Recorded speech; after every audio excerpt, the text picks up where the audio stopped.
Pokémon is a large, looming presence over all of gaming, and 3 words: new mainline Pokémon. And this time around, there's a lot of new stuff. Hi folks, it's Falcon, and today on gameranx, 10 things you need to know about Pokémon Scarlet and Violet. We're not going to mess around, we're just going to get right into it. Starting off at number 10, this is the first actual open world title of the franchise, period. Now we can say, like, this is the first mainline Pokémon game to be open world, because Arceus is kind of, but here, hold on. So everything connects together seamlessly. There's no borders for towns. The world is open, free, entirely for you to explore. Battles take place on the open world map, etc. Arceus had these very large zones to explore, but they actually were all separate maps. Now, it functioned very much like an open world game. And also Pokemon Sword and Shield had a large wild area. But again, there were more traditional routes and towns, and it was all enclosed like a regular Pokemon game. In this one, that's not the case. Everything is just out there in the open world. It's one big interconnected map, or maps. I don't know if it's 100% seamless, but from everything that we've seen, it sure looks like it is. And it's incredibly ambitious for a Pokemon game, and we're excited to see just exactly to what extent this world is open. The game takes place in a new region, the Paldea region, which is based on the Iberian Peninsula. It's kind of the Pokemon version of Spain, which is going to make for an interesting change of pace. The trailers have shown some pretty picturesque locations, and I have a feeling this is going to be a great place to explore. And you're going to be able to explore it like never before. Moving on to number 9, you got to talk starters if you're going to talk a Pokemon game.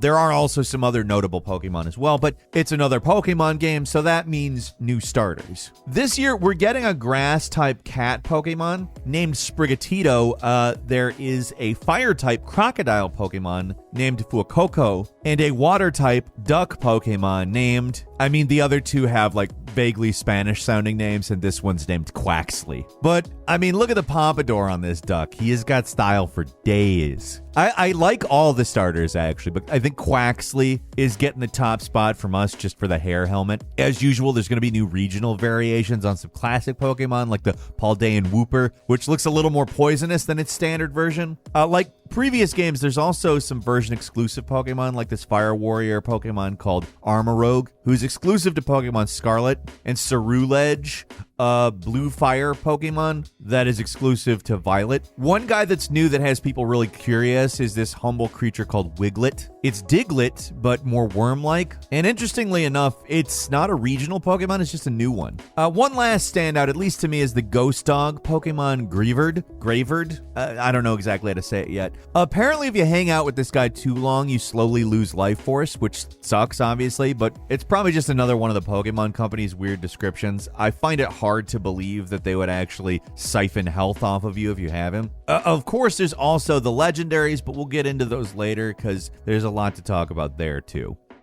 At number 8, there's 3 story paths. Scarlet and Violet embraces the open world in some pretty radical ways. Instead of having a simple linear story, like pretty much every other Pokemon game up until this point, this game has 3 different story paths you can take. You can do them in whatever order you want. There's nothing stopping you from walking away from one to do another. And this is an exciting level of freedom for the Pokemon series. We're pretty interested to see how this is all going to work out. The 3 paths are Victory Road, Path of Legends, and Starfall Street. Victory Road, what you would expect. You face off against the region's 8 gym leaders and become the new Pokemon champion. What makes it different is that you can tackle the gyms in whatever order you want. There's no set path to completion, and they're all available, and you decide which ones to take on first. Along with the regular gym battles, there are also gym tests you have to complete before you're allowed to enter the gym. They kind of seem like mini games or side quests, similar to the stuff that you had in Pokemon Sun and Moon. The Path of Legends is actually about taking on gigantic Titan Pokemon in a quest to find the legendary Herba Mystica, a special healing herb. Instead of being city-focused, it's more about exploring the wilds and sounds similar to the types of things you were doing in Arceus. The final path is Starfall Street, and in this one you're taking on the Team Rocket of this game, Team Starfall. These guys are split into various groups, have their own leaders, and it's up to you to take them down. Right now, we don't know exactly how much story content each of these different paths is going to have, but there's 2 non-gym stories, and they could be glorified side quests, or they could be full-on campaigns. We don't know, and we're very excited to find out. And number 7 is 4-player multiplayer. This is huge. Obviously, Pokemon has dabbled in multiplayer before, but with Scarlet and Violet, you're going to explore the world with 3 other players if you want to. Like, there's the regular trading and battle features that have been with the series since the beginning, but you can literally explore the world and do pretty much everything there is to do in the game in 4-player multiplayer. It's another feature that sounds really ambitious, so we're really interested to see how this gets implemented. We don't know a lot about it yet, and I have a feeling like it's not going to make full sense until the game's released.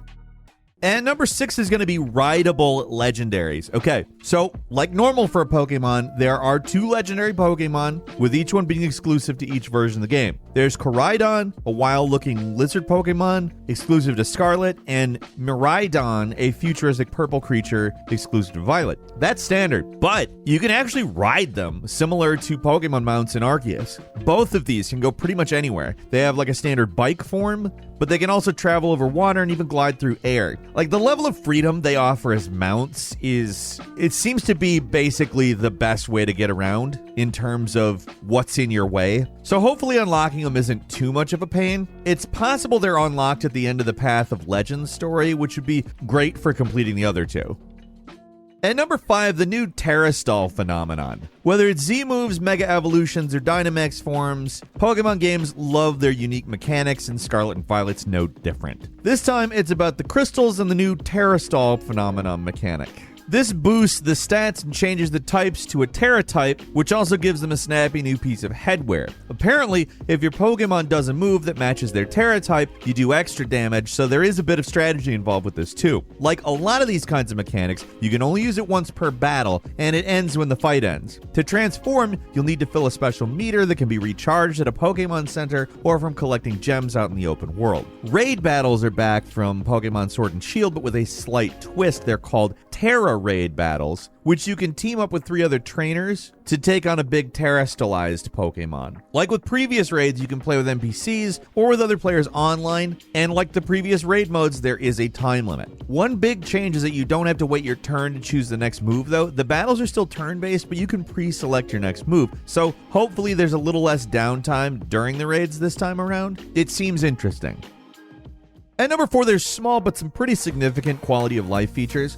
Scarlet and Violet sounds like it's a pretty generational leap forward for the series. The game wants to modernize the classic formula a bit, and you can see how they're trying to do that with some small but important gameplay changes. For instance, there's a new auto battle command. If you're just running around, you can command your fight Pokemon, "Let's go," which sends them out to attack whatever wild Pokemon is close by. They'll complete the fight all on their own, so the entire fight's done without your involvement. Basically a super streamlined auto battle technique. You can use this command to send Pokemon out to collect items as well. I don't know if there's a downside to this or what. Like, does it leave you short one Pokemon if you run into a fight after sending them out? We'll just have to wait and see on that. Another even smaller thing that should be a big deal to Pokemon fans out there is how trainer battles work. Now, instead of running up to you when they have line of sight, trainer battles are only triggered when you go up and talk to them. So yeah, no trainer ambushes. You heard right.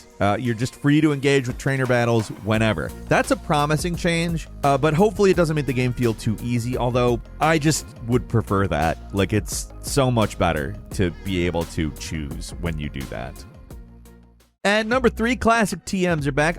Well, the game is innovating in a few key areas. When it comes to TMs, it looks like it's going full old school. These items, which are used to train Pokemon with new moves, are back, but they're back as one-use items. Now, this presents a couple of possibilities. Hopefully, the TMs end up feeling like rewards rather than things you have to grind resources to get. But I actually think this is a good idea if it is the former. So to make up for the limited use aspect of it, Pokemon Centers now come with technical machines, which you can use to craft your own TMs using league points and materials. Now, hopefully crafting isn't a lot of a chore. It's a little iffy there because we don't know the implementation yet, but otherwise I like this change. Making TMs one use makes each one feel like a bigger deal, so they feel a little more rewarding to use. But again, hopefully they end up feeling like rewards and you're not spending a mindless amount of time on them.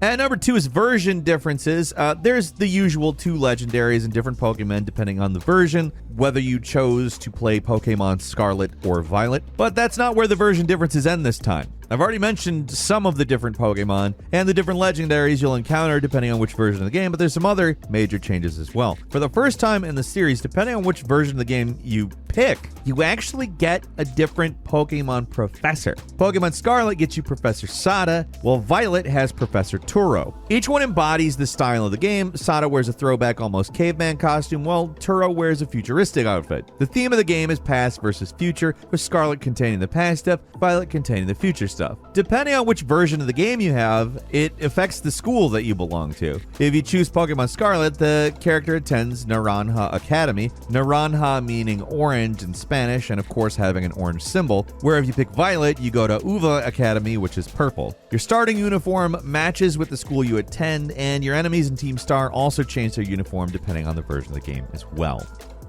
And finally, at number 1, the release date and everything else you need to know. So, Nintendo Switch, as you probably know already, as an exclusive on November 18th. There are some purchase bonuses too. There's an adventure set, which is basically just a bunch of items, not terribly interesting, but if you buy the game before February 23rd, 2023, you get a special Pikachu that somehow knows the move Fly, which it's never been able to learn before. You'll be able to access that through the mystery gift feature, which is nice for early adopters of the game. There's also a double pack that contains both versions of the game for a whopping 0% discount. That's $119.99 in US dollars. I know this has been the standard forever, but would a 10% discount to buy both games at once really kill them?